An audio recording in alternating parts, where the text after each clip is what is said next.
I've been a fan of the UFC for a very long time. I'm talking well over a decade over here. One of the most hardcore fans that you could possibly get. And throughout my journey being a UFC fan, pretty well the entire time, I was totally on Dana White's side when it came to a lot of the drama that he was in, people talking about like fighter pay and all of that. I've always really respected Dana, looked up to Dana White and like the man that he made himself to be and all of that. So I've kind of carried that thought throughout my entire journey as a UFC fan. But now I'm not necessarily second guessing that, but I find myself jumping off the train a little bit now that everybody's been talking about this. I wanted to give my 2 cents on the MMA community's drama with Dana White because I do understand everybody's frustrations and I kind of am meeting you halfway over there. We're going to be talking about that in today's video. Hello everybody and welcome back to another video. If you are new here, my name is Kyle. I am your guy with too many YouTube channels. So when I'm talking about like jumping off the train, don't get me wrong. I'm not saying like I hate the guy, and I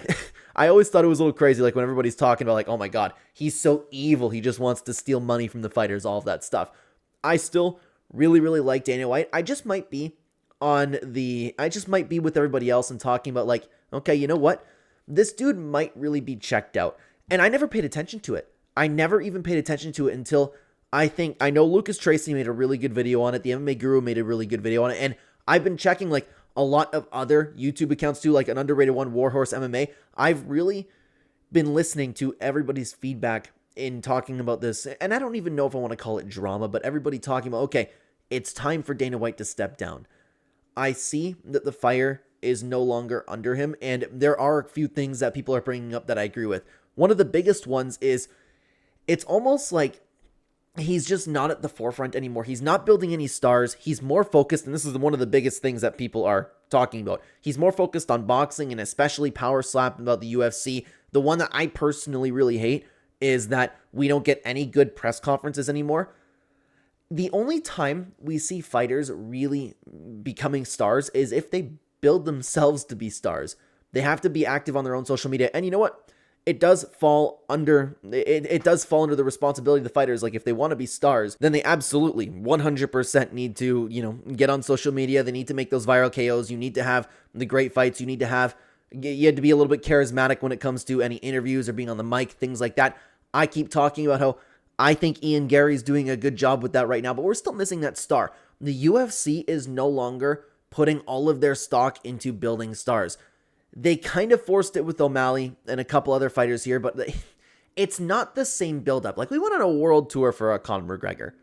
I don't believe that we'll ever see like a Conor McGregor type level star again, but we can get pretty close to that. The UFC is just not trying anymore. With that, like I was talking about, Dana White is also way more focused on power slap. You see Dana White on his own Instagram promoting power slap more than you actually see him talking about the UFC. And he actually seems like more excited, and that's fine. That's fine. I'm not a big power slap hater like everybody else is. I just look at it and I go, not something for me. I don't look at it and go, ugh, power slap. But even when you're just watching him, you can just tell that he is more passionate, and there's nothing wrong with that. It's just maybe we need to have somebody take over a little bit more of the UFC. He's more focused on boxing. He's more focused on power slap. And that's evident. And I understand that we don't see all of the work that he does behind the scenes. But there is a clear difference between the Dana White today and the Dana White that I grew up watching this sport. He was more active. And speaking of being more active, honestly, the biggest thing that bothers me is not getting any press conferences. I know everybody's bringing up the face-to-face interviews. While that would be great, it wasn't like a major thing, but it's to the point where I don't care if I miss a press conference anymore. I happen to be very busy during the week of Bilal Muhammad versus Jack Della Maddalena, and typically I'd be like, oh my god, I'm missing a press conference. I didn't even go back and watch a press conference. I had no interest in it because I know that it's going to be the most basic questions of all time. And I hate saying this because it's oftentimes said in bad faith, but the media seems completely bought and sold when it comes to anybody asking fighters the most basic questions of all time. If fans are allowed to ask questions, Dana White doesn't hype it up anymore. He doesn't let people trash talk. And the one time that I really noticed this, I can't remember who it was, but one of them was Jorge Masvidal. When two fighters started beefing with each other, and Dana was like, "Come on, guys, they're not even fighting each other. Like, settle down." And that was the end of the beef. Like that could have made for something really fun.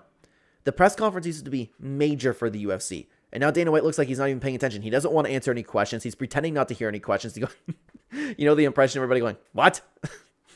What? Like, The memes are funny, everything that comes out of it, but press conferences got me insanely hyped up for the UFC. Continuing on though, with the matchmaking, we don't get those giant fights. Like, he's less willing to settle beefs. He doesn't even want to necessarily be part of the beefs anymore. It's like they got the money that they got from ESPN, and they're like, I'm good, we're putting on the cards. And I love the cards. I still love the fights. I'm not on team like the UFC's been boring or anything like that. I think the UFC has been great. I'm just talking about the promotion for it. I'm talking about Dana White's side of it. It could be so much better than it is. There are so many fights that the fans just want to see. There are so many like matchups where two fighters are beefing with each other a little bit. They just don't get made. You have situations like with John Jones right now. He can just hold the belt. And God knows why. And I would imagine it's because he just wants to have the greatest fighter of all time on the roster. He just isn't stripping anybody. The Dana White of old, he would have took that belt a long time ago. He would have said, fight or we're stripping you. The division needs to move on. It's like they don't even care. They don't even care anymore. But the biggest thing is with the promotion of the company as well. It seems like they've reached a point where the UFC is solid. They're doing okay. We're having weekly fights. And again, the fights are great, but it's good enough. He doesn't have that fire underneath him anymore to want to grow that company. It's evident that he has that fire for something like Power Slap. And even then, he's dipping his toes into boxing now. As much as I love Dana White, as much as I've liked him throughout the years, and I still do, don't get me wrong, I still do. I've never been on team, I hate Dana White, he's evil, all of this, okay? I am just with the MMA community on this one and saying that it might be best that he steps down. It could be an age thing too, because the dude's getting up there, and I can't imagine how much energy it takes to do what he does, especially if he's diving into other companies now.